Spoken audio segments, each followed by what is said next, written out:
जो भी ऑडियंस अपने मन में सोच रही थी बर्थडे वाले दिन की बात कि ये जो सचिन है ये एक्चुअली कहाँ गए हैं, सबको शक वही हो रहा था कि लगता है भैया ये दीदी से मिलने गए हैं। तो ये बात सच निकली।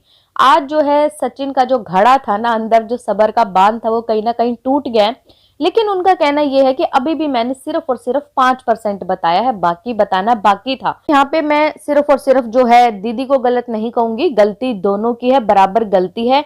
अगर दूध पीती बच्ची दीदी नहीं है तो दूध पीते बच्चे ये भी नहीं है। इनको जो है ये जिस तरीके से इन्होंने बताया कि मुझे कुछ पता ही नहीं चल रहा था, मैं तो फिर भी उनको दीदी ही मान रहा था। अरे कैसे नहीं पता चल रहा था? तुम्हारे साथ जो चीजें हो रही थी उस टाइम पे, तुम्हें जिस तरीके से इमोशनल ब्लैकमेल कह लो या किसी भी तरीके से अगर आपको अपने अंडर कर रही थी, वो प्रेशराइज कर रही थी किसी भी तरीके से, तो आपको कैसे नहीं पता लगा?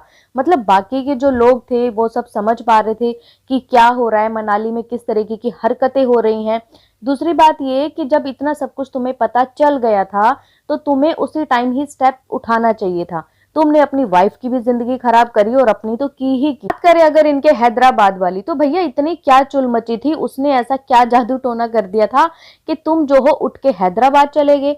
और इनका कहना यह है कि हमारी बात हुई थी और मुझे बुलाया गया था कि आओ सॉर्ट आउट करते हैं।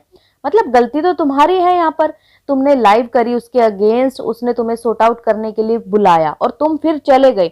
और अगर ये बात वहां पर जाकर सॉर्ट आउट हो जाती तो इसका मतलब तुम फिर मनीषा को धोखा देते। ये चीजें इन्होंने जो जो बताई उसमें देखो बहुत सारी बातें जो हैं अजीब सी निकली, कुछ लगता है जैसे झोल माल सा, काफी कुछ शायद ये झूठ भी बोल गए जिनका ना कोई सिर पैर था बातों का।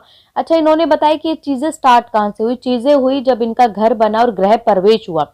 इनका कहना है कि मेरा पैसा वैसा, मेरी शोहरत देख के वो जो है पागल हो गई। मतलब कहीं ना कहीं इनके ऊपर डोरे डालने लगे। इस टाइम पे इनके ऊपर डोरे डाले जा रहे थे, वहां पर सरिता जेठू ने ये बात कहीं ना कहीं देखी कि ये चीजें गलत हो रही हैं और सचिन को बोला भी कि क्या है ये तुम्हारे पीछे पीछे घूम रही है, और जाके उसको भी समझाया। लेकिन वो औरत, इनका कहना है कि वो समझी नहीं, वो ये चीजें करती रही और उसने मन में एक चीज ठान ली थी कि मुझे और मेरी वाइफ को जो है अलग करना है। बात करें अगर इनके वैष्णो देवी ट्रिप की, तो ये कहते हैं कि इनका वैष्णो देवी का जो ट्रिप था वो भी मैंने ही स्पॉन्सर किया था। इनके पास इतना पैसा ही नहीं था। लास्ट टाइम पे ये कैंसिल करने के लिए बोल रहे थे क्योंकि वहां पर खर्चा करने के लिए भी इनके पास पैसा नहीं था, वो पैसा भी मैंने लगाया। फिर ये लोग जाते हैं मनाली। अब आप लोगों ने एक यूट्यूबर का नाम सुना होगा, मीशू। मीशू ने वहां पर कुछ चीजें ऐसी देखी जो कि उसको बुरा लगा। लेकिन इनका कहना यह है कि मुझे तब भी नहीं पता लगा। यार मतलब तुम इंसान हो कि घम चक्कर हो, तुम्हें कुछ पता ही नहीं लग रहा, शुरू से लेके लास्ट तक तुम्हें कुछ पता ही नहीं लग रहा। बाकी सब इंसानों को पता लग रहा है लेकिन तुम्हारे साथ हो रहा है तुम्हें पता ही नहीं लग रहा। बार बार ये कहते हैं कि मुझे कुछ खिलाया पिलाया जाता था, मुझे ऐसा किया जाता था, पता नहीं मेरे ऊपर क्या ही कर दिया था। मतलब कि शायद वो वशीकरण वगैरह भी करना जानती हैं, जो इनके ऊपर जो है वशीकरण हुआ और ये 2-2 दिन उनके घर पर ही रहते थे। और दूसरी बात ये कि जिनके घर पर ये रहते थे उनके जो पेरेंट्स हैं, क्या उन लोगों को ऐतराज नहीं होता था इस चीज का कि कोई एक दूसरा आदमी जो कि सिर्फ और सिर्फ मुंह बोला भाई है क्यों हमारे घर टिका हुआ? या फिर उन लोगों को भी पैसे का लालच था? क्योंकि ये अपने मुंह से बता रहे हैं कि इन लोगों के पास इतना पैसा वैसा नहीं था। इनके पापा भी पैसे के लिए मेरे सामने रोते रहते थे कि 50,000 रुपए का हमारी बेटी का लोन करवा दो, ऐसा कर दो। और मैंने अपना काम छोड़ के कहीं ना कहीं इनके चैनल को ग्रो करवाया। और जो कान में बोलने वाली बात है, जो काफी सारे रिएक्शन चैनल ने मुद्दा भी बनाया था, बोला भी था कि पता नहीं भैया अपनी वाइफ के सामने क्या ही ये कान में फुसफुसा रहे थे। तो इनका कहना यह है कि भैया कान में मैंने ये बोला था कि अब मैं यहाँ से जा रहा हूँ और तुम्हें हर महीने 2 लाख रुपए मिलेंगे यूट्यूब से। अपने मरे हुए पति के ऊपर से भी कितना फायदा वो ले सकती थी, वो सब ट्रिक भी पूछी कि भैया बताओ मैं कैसे फायदा उठा सकती हूँ, यहाँ से मैं और क्या कर सकती हूँ उनके नाम के साथ, प्लीज मुझे इन सब चीजों के बारे में बताओ। तभी शायद सचिन ने बोला कि किसी भी अबला नारी के ऊपर प्लीज आप लोग विश्वास मत कीजिएगा, उसकी जो है ये अबलापन या फिर ये बेचारापन, इन सब चीजों में मत आइएगा, क्योंकि इसके पीछे का कुछ और ही फेस होता है लोगों का, जो कि अब धीरे धीरे सामने आ रहा है। और ऐसी बहुत सारी लेडीज हैं जो कि इस तरीके की चीजें करती हैं आए दिन। और ऐसा नहीं है कि ऑडियंस अब इतनी ज्यादा पागल है, कहीं ना कहीं लोग भी समझते हैं कि भैया ये सब क्या हो रहा है, कहीं ना कहीं झोलमाल इसमें भी है। और थोड़े दिन बाद होता क्या है, वही होता है कि जो लोग कभी कभी पहले समझ जाते हैं वही चीजें धीरे धीरे सच भी होने लगती है, जैसा इनके साथ हो रहा है। जब ये गए वहां पर मनीषा बहुत ज्यादा रोई। ये कहते हैं कि उसके कान भर दिए गए कान भर दिए गए या फिर उसने कुछ अपनी आंखों से देख लिया था जिसकी वजह से वो रोई। और एक वाइफ होने के नाते कोई भी वाइफ ये नहीं चाहेगी कि उसका पति उसको छोड़ के किसी और को अटेंशन दे, और वो औरत हमेशा से यही चाहती थी कि ये सिर्फ और सिर्फ मुझे अटेंशन दे, ऐसा इनका कहना है। अब देखिए दूसरे पक्ष का भी कुछ भी नहीं आया है और काफी सारे लोग वेट कर रहे हैं कि भाई वो भी आकर बताएं, कुछ करें।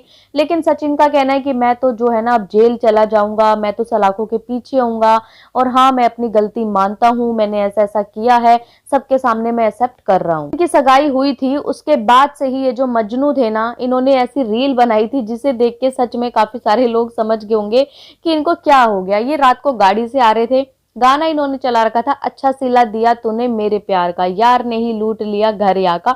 लेकिन आज ये वाला गाना इनके ऊपर सूट करता है कि भैया तुमने शायद उनका घर खराब कर दिया है।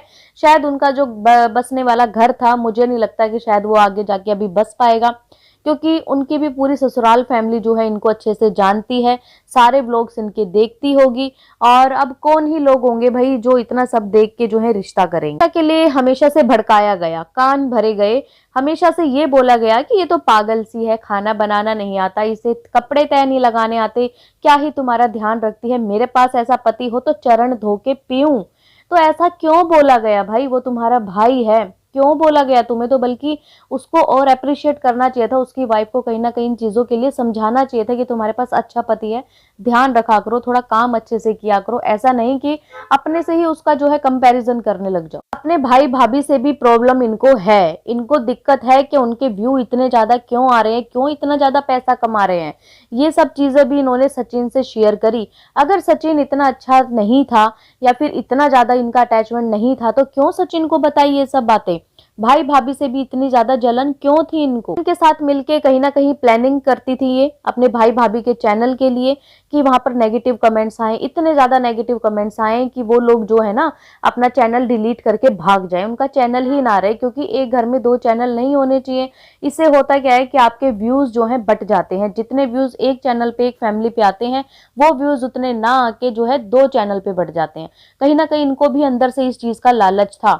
लेकिन आज ये चीजें धीरे धीरे सारी सामने खुल के आ रही हैं, किस तरीके से दूसरे की फैमिली में घुसना, लड़ाई लगवाना, खुद अपने भाई भाभी को भी खुश ना देखना, मतलब किस तरीके की औरत। उधर इनका भाई जो है माफी मांग रहा है, लोगों से मूंछ मुंडवा रहा है कि भाई उनकी बहन ने गलत किया है, हम एक्सेप्ट करते हैं और पास्ट देखो सबका होता है सारी चीजें। लेकिन अब इस औरत की अगर उनको और ज्यादा सच्चाई पता लगेगी तो मुझे नहीं लगता कि शायद वो अब इनको सपोर्ट करेंगे, और आने वाले टाइम में भी शायद अपनी वाइफ को भी सतर्क रखेंगे। जो इनकी फ्रेंड थी उसकी छोटी कास्ट से इन लोगों को बहुत प्रॉब्लम थी कि इनके घर का पानी भी कौन पिएगा।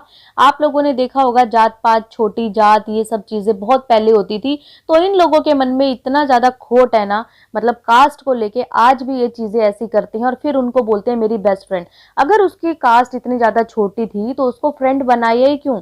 क्यों अपने घर में लेके आते हो? क्यों उनके साथ जो है वीडियोस बनाना, ये सब चीजें करना, इस तरीके का ढोंग क्यों किया जाता था? यहाँ पर गलती जो है सचिन की भी है। सचिन जो है इतने छोटे बच्चे नहीं है कि भैया किसी ने कॉल कर दिया आ जाओ सॉर्ट आउट करना है वहां आ जाओ, और ये जैसा बोल रहे हैं कि हमेशा मैं ही जाता था और हमेशा इस चीज को झूठ बना दिया जाता था कि सरप्राइज दिया है, ये दिया है। तो भाई गलती तुम्हारी भी है। गाइस आप लोगों का क्या कहना है इस वीडियो पे, कमेंट करके मुझे जरूर बताएं। और अगर आपको ये वीडियो पसंद आए तो प्लीज चैनल को लाइक करें, सब्सक्राइब करें, शेयर करें एंड बेल आइकन को प्रेस करना बिल्कुल ना भूलें। सो बाय, मैं मिलती हूँ आपसे एक न्यू वीडियो में, तब तक के लिए बाय।